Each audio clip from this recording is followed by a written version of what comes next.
Good evening and welcome.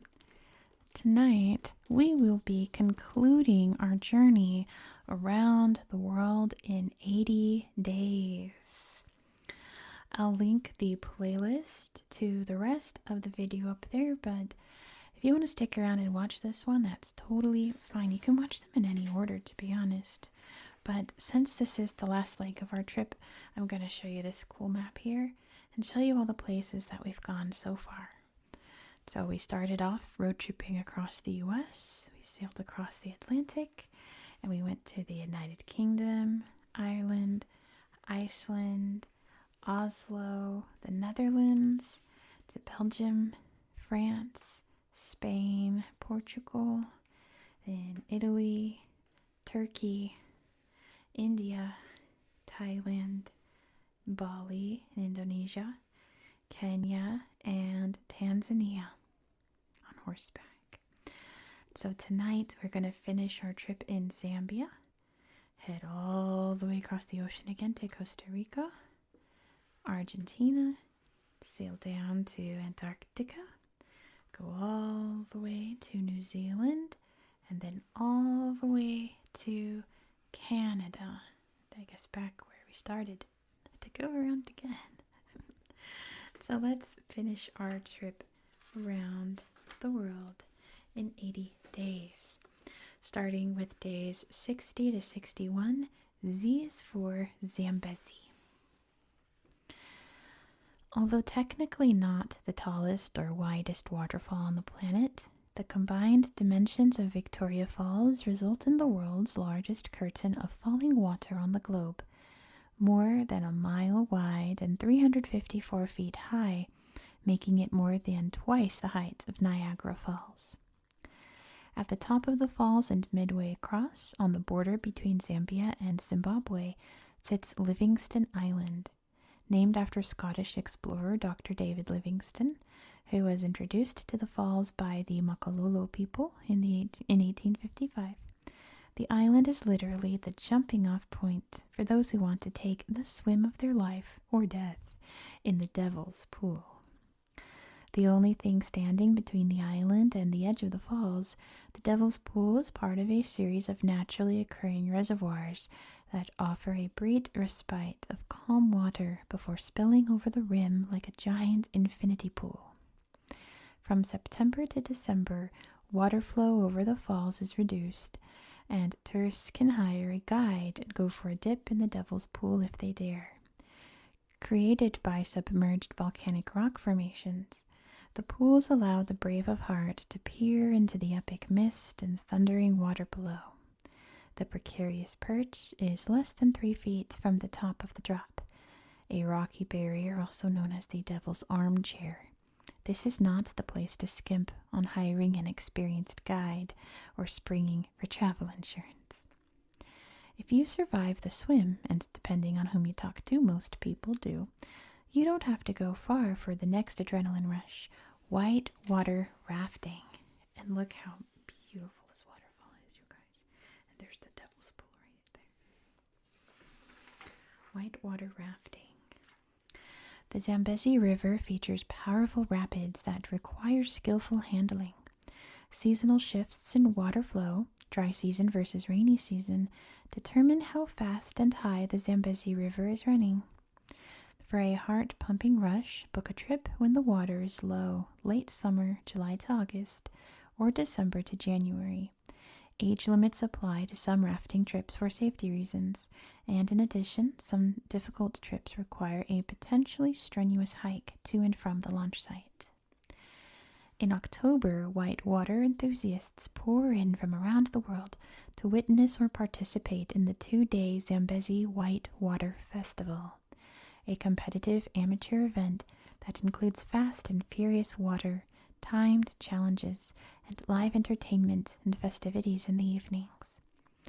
Don't feel like hiking up and down steep trails under the African sun and working a paddle on a wild river? Helicopter tours of the area, including Victoria Falls, are also available for the adventurous at heart. Then we're going to hop all the way over to Costa Rica to talk about eco resorts for days 62 to 65. And yeah, this is a travel magazine technically, so they're giving travel tips. So we're going to learn about eco resorts. It is a tug of war between traversing the planet to gain an appreciation and awareness of people, places, and issues that may be different from those in your own little corner of the world, and jeopardizing the character and quality of well-loved destinations with the unintended consequences of your journey, like crowds, litter, congestion, pollution, and high prices. Eco-lodges seek to provide a solution. Accommodations established with a focus on environmental and cultural sustainability, they are dedicated to tempering the downside of modern-day global exploration. The concept is to see the world, but tread lightly, and that does not mean the weight of your luggage. Green accommodations or eco-lodges seek to minimize the use of natural resources such as water and energy, while also emphasizing sustainably sourced materials and efforts to recycle and reuse. They also aim to support local communities, indigenous populations, wildlife, and natural habitats. By giving back to the area, they preserve it for future generations of adventurers.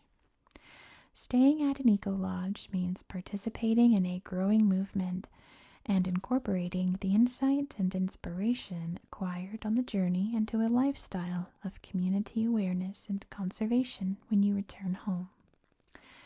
In spite of the less is more philosophy, however, eco-lodges do not skimp in the areas of luxury, comfort, relaxation, or adventure.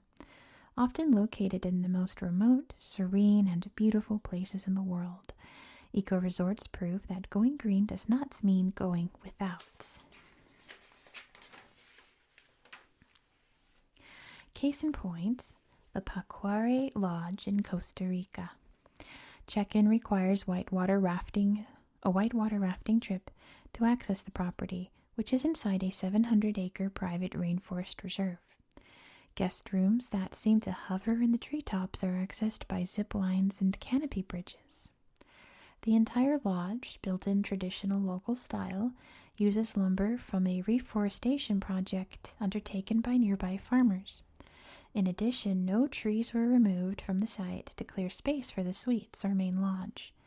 Hydroelectric turbines and solar power supply energy, and wastewater is directed into a state-of-the-art septic system to protect the nearby river.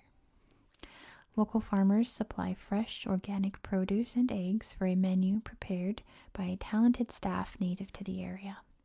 Pacuare's mission also includes encouraging travelers to visit local villages for a glimpse of real, rural Costa Rican life, and locally made artisanal goods are for sale at the lodge as well. The holistic approach to conservation and environmental impact has earned the lodge an elite certification for sustainable tourism, or CST status. In fact, Costa Rica is recognized as a pioneer of the eco-lodge movement and boasts an abundance of highly rated green accommodations to choose from. The El Romanzo Lodge near Golfo Dulce on the Osa Peninsula, complete with a 5-mile trail system, secluded beachfront, suspension bridges over waterfalls, and private villas with plunge pools, earned the highest 5-leaf CST ranking thanks to its efforts in renewable clean energy, recycling, and community outreach. Another example is the Arenal Observatory Lodge in La Fortuna. Located within 2 miles of the active Arenal volcano, the lodge began its life as an outpost for scientists. Over the years, it has evolved into a 48-room green hotel with a spa, infinity pool, hiking and mountain biking trails, horseback riding, zip lines, and happy hours with a volcano view. The hotel holds a 4-leaf CST rating. And that's pretty luxurious. It's a great idea, eco-lodges.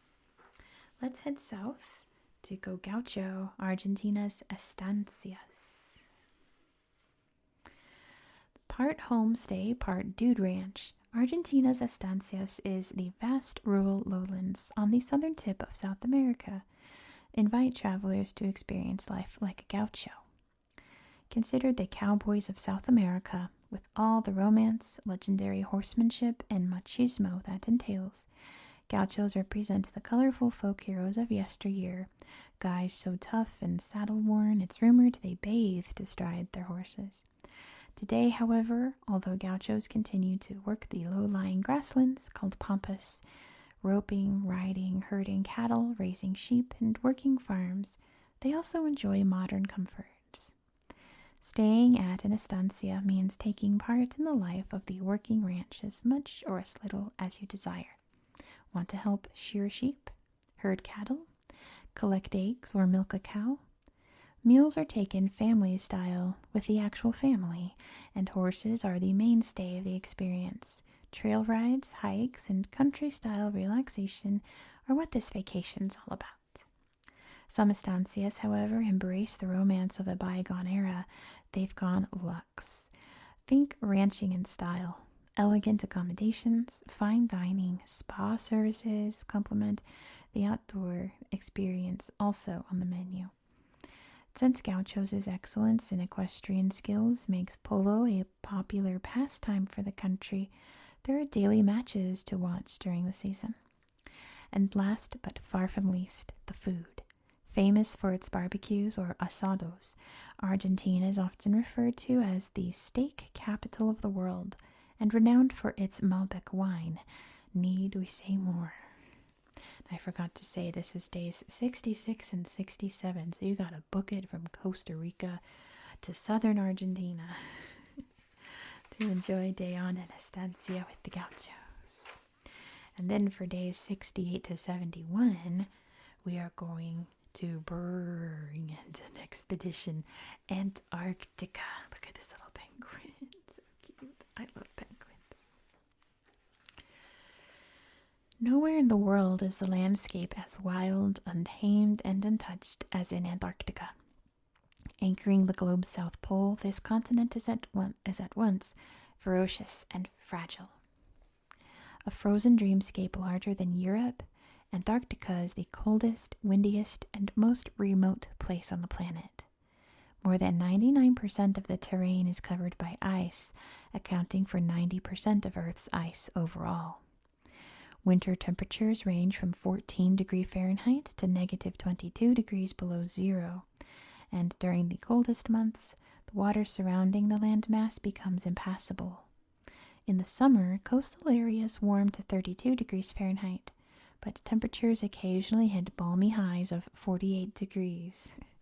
Gosh, that's like 10-15 Celsius, just so you know.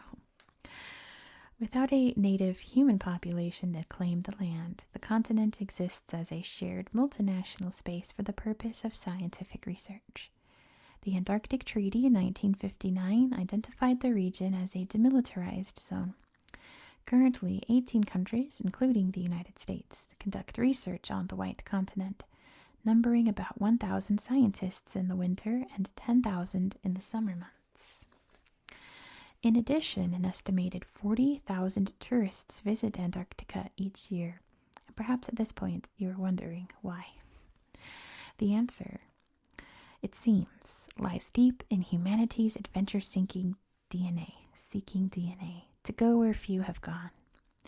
Often arriving aboard ice-breaking cruise ships designed and built specifically for polar voyages, travelers to Antarctica enjoy whale watching in small boats, kayaking among swimming penguins, playful seals, and floating icebergs, hiking, snowshoeing, or cross-country skiing on shore excursions, and attending presentations and discussions by polar experts on history, biology, glaciology, and even photography. From the air, helicopter tours provide a bird's-eye view of the glaciers and peaks below, and chartered plane tours offer a safe glimpse of the infamously treacherous Drake Passage, the waters where the South Pacific and the Southern Ocean collide to create the world's most voluminous current, resulting in at least 800 shipwrecks to date and claiming more than 20,000 lives. Of course, even the most intrepid explorers can enjoy the finer things. Many cruise ships are equipped with spa services, saunas, jacuzzis, and perhaps a relaxing après-snow drink on the rocks, of course. I'd love to visit Antarctica someday, but even more than that, I'd love to visit New Zealand. We're going there for days 72 to 74. Only a couple of days in New Zealand, grab a bathing suit and head to Akaroa. A 90-minute drive from Christchurch on New Zealand's South Island, Akaroa was formed by volcanic activity more than 6 million years ago and boasts a sparkling blue harbor that is home to Hector's dolphins, a rare and endangered breed with the distinction of being the smallest oceanic dolphins in the world. Named for Sir James Hector, the most noted New Zealand scientist of his era, the wild dolphins are distinctive for their black facial markings, short, compact bodies, rounded dorsal fins, and friendly, outgoing personalities. If they gave out dolphin awards, Hector's dolphins would win Miss Congeniality every time. There's some pictures of them over here, and they are very cute, aren't they? Several ecotourism companies provide the gear, guidance, and safety training for dolphin encounters that allow visitors to swim with the small sea mammals for a once-in-a-lifetime experience. Wetsuited guests can observe the animals in their natural habitat, if conditions are deemed optimal, and admire their curious and playful personalities. Since meeting the magical creatures is apt to inspire a desire to protect them, many tours offer opportunities to donate to funds that advocate on their behalf. The World Wildlife Fund urges action to create a safer environment for the endangered dolphins and seeks funding in the form of its Adopt a Hector's Dolphin campaign to aid in making change. Back on terra firma, visitors can tour Akaroa, recognized as the oldest town in the Canterbury Peninsula and defined by its French heritage. Authentic French design and 19th century style are reflected in the charming architecture and even the street names of the quaint resort destination. The landlubber itinerary should definitely include a visit to the Giant's House. Tucked away up a steep path, the 1880s home is a showcase for an extensive and whimsical garden of mosaic artwork and sculpture nestled among flower beds, topiary, and greenery. Recognized as a garden of national significance, the property also features a contemporary art gallery and a cafe that is open in summer months. Then we're heading up north for the last leg of our trip, days 75 to 80. Oh, Canada. Grab your car keys and fall in love with this beautiful and unassuming country. Vancouver, in close proximity to skyscrapers, beaches, mountains, rainforests, and picturesque neighborhoods, is nicknamed Hollywood North for the number of films that shoot there on location. When visiting the popular West Coast seaport in British Columbia, definitely check out the Capilano Suspension Bridge, the world's longest at 459 feet, and highest at 230 feet, pedestrian walkway of its kind. On a rainy day, head to the Bloedel Conservatory, a domed oasis of tropical plants, trees, and free-flying birds. The Vancouver Art Gallery is also a top attraction, while the Elizabethan hedge maze, made up of more than 3,000 pyramidal cedars at the Van Dusen Botanical Garden, is an ideal spot to take pictures. I'm going to have to visit that someday. I love mazes. A West Coast ramble might follow the coastline northward or head toward Churchill, the Hudson Bay shoreline, and a wildlife encounter at the polar bear capital of the world. On the way, enjoy scenic driving loops, think Badlands and Hoodoo rock formations. And stop at Drumheller, home of the Royal Tyrrell Museum. Let me try that again. Home of the Royal Tyrrell Museum, one of the largest fossil collections in the world, where you can climb a giant fiberglass T-Rex. A road trip to the country's east coast wouldn't be complete without a visit to Horseshoe Falls, the Canadian side of Niagara Falls, and an opportunity to take a tour behind the curtain of water, that is. As the unofficial eighth wonder of the world, the falls roar with an average of 2.4 million to 3.1 million gallons of water thundering downward per minute. It's unabashedly touristy, and for good reason.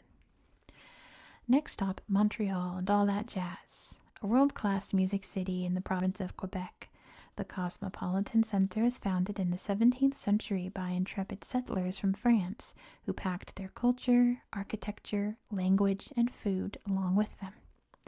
Old sections of the city feature the area's original cobblestone streets, picturesque buildings, and the Gothic Revival Church, Notre Dame Basilica. Modern hotspots include Rue Wellington, arguably named coolest street in the world by the travel writers at Time Out, for the way the pedestrian-only strip of shops, bars, coffee spots, restaurants, and green space, including a sandy beach area, continues to find fresh new ways to reinvent itself. In addition to holiday markets, winter sports, the world's largest snow tubing resort, and ice hockey central, glow-in-the-dark trampoline experiences, haute cuisine, and of course, more ice hockey. It is the music that should not be missed. The annual International Montreal Jazz Fest holds the Guinness World Record as the largest jazz festival ever, but artists perform at a variety of venues year-round. Just up the road, 158 miles northeast of Montreal, sits Quebec City. Established in 1608, North America's only walled city, surrounded by the fortified barriers of centuries past, is as close as you can get to European vacation without leaving the continent. And French is mandatory, although English is also usually spoken. Très bon. With thick snow on the ground, 140 days of the year, winter here is celebrated. In the Hôtel de Glace, an ice hotel, which is open for guests from January through March, literally everything from the bed frames to the cocktail glasses is made of ice. The neighborhood of Old Quebec, designated by UNESCO as a World Heritage Site, features antique buildings that predate the 1800s, a stone church built in 1688, and Rue de Petit Champlain, one of the oldest and most quaint shopping spots in the world. Take a funicular at the Funiculaire de Vieux Quebec that links the Quartier Petit Champlain with Du Ferron Terrace to tour the ancient Saint-Louis Fort and Chateau National Historic Site.